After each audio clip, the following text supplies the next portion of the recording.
Okay, so there's this wild story making the rounds online, and it all boils down to a single phone call. A phone call that, if the narrative is true, might have literally changed the world. We're going to break down all the claims from the source material for this explainer. So let's just get right into it. It all starts with this question. Calls between world leaders, they happen. It's part of the job. But this one, well, the source we're looking at says it was totally different, for two big reasons. First, it was supposedly Putin who picked up the phone and called Trump, not the other way around. And second, well, it was the sheer length of this call. Yep, you're seeing that right. 2.5 hours. I mean, what do you even talk about for that long? That's not just a, hey, how's it going kind of call. No way. The source argues this is a sign of something huge, a massive shift happening behind the scenes. This phone call, it's the spark that lights the whole fire for the story we're about to get into. All right, Section 1, a world-changing phone call? I mean, what could they possibly have talked about for that long?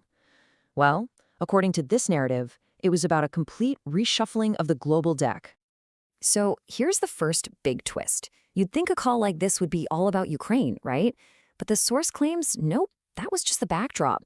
The real conversation, the thing that took up all that time, was supposedly about China, North Korea, and, surprisingly, the huge new role India is about to play in all of this. Okay, on to Section 2, Trump's offer and threat. So what was actually on the table? According to this story, it was a massive, high-stakes negotiation. Trump allegedly gave Putin a choice, a really clear two-part choice. It's the classic carrot and stick approach, right? The carrot, the good part, was this offer of, amazing trade deals and a way for Russia to get back into the global economy after the war. But then there was the stick, and it was a big one. A serious threat to arm Ukraine with some really powerful new weapons and, get this, to slam China, Russia's supposed partner, with absolutely crippling tariffs. And here's where the details get really specific, which is what makes this narrative so compelling. The source says this wasn't some vague threat. No, we're talking about giving Ukraine missiles with a 2,500-kilometer range. I mean, do the math. That puts Moscow itself in the crosshairs. The story even claims a secret meeting, led by Marco Rubio, was being set up in Budapest to hash out the terms. And that tariff on China? A mind-blowing 500%. And the money from that would apparently go straight into something called a Ukraine Victory Fund. Which brings us to the absolute heart of this whole thing. Section 3, China's alleged betrayal. You have to ask yourself, why on earth would Putin even listen to this offer from an adversary? Well, according to the source, it's because he came to the call with a bombshell of his own, intelligence showing that his ally China had been stabbing him in the back. The claim is that while Russia was completely distracted with the war in Ukraine, China was playing a whole different game. A multi-front deception, a betrayal, happening across 4 key areas: a land grab, an energy bypass, tech control, and straight-up financial fraud. Okay, let's start with the land grab, because this claim is, honestly, it's pretty shocking. The source alleges that Russian intelligence found out that a massive 40% of its own Far East territory is, for all intents and purposes, no longer really controlled by Moscow. So the big question is, how in the world does something like that even happen? Well, here's how the story goes. Russia and China apparently had this visa-free travel policy between them, and China supposedly exploited this big time. They allegedly moved 2 million of their own citizens into Russia's Far East, which is pretty sparsely populated to begin with.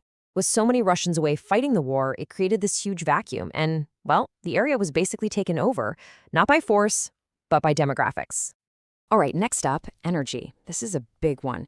For ages, Russia was the gatekeeper for all the natural gas coming out of Central Asia. It was a huge source of their power. But the source claims that while Russia was looking the other way, China went and built a whole new pipeline, straight from Turkmenistan to China. It completely cuts Russia out of the loop.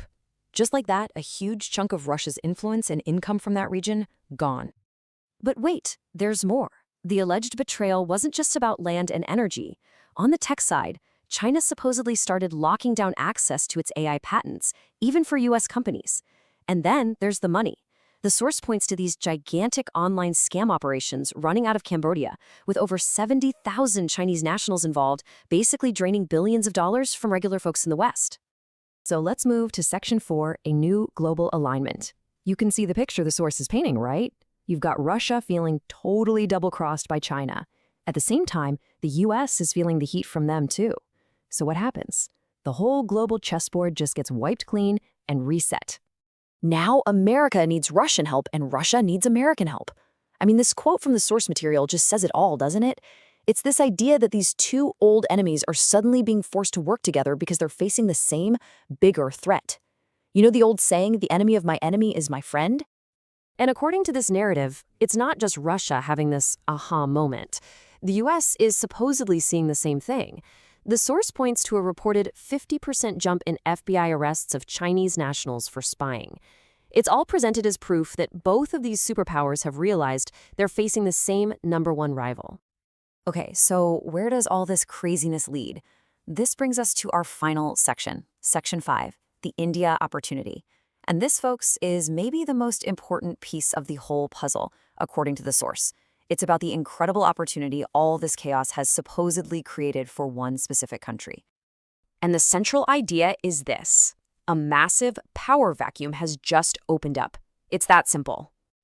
And guess who is perfectly positioned to fill that vacuum? Yup, India.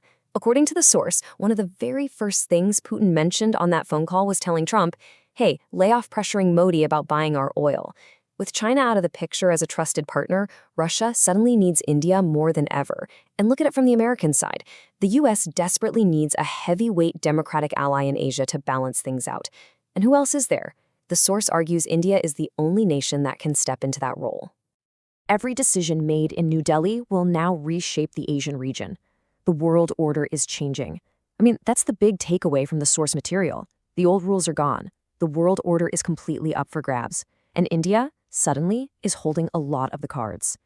What they decide to do next doesn't just affect them. It could reshape the entire continent. And so that leaves us with this one final, massive question.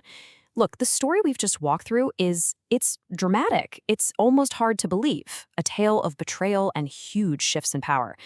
But if, and it's a big if even some of this is true, it makes you wonder, what happens now? What role will India choose to play on this brand new world stage?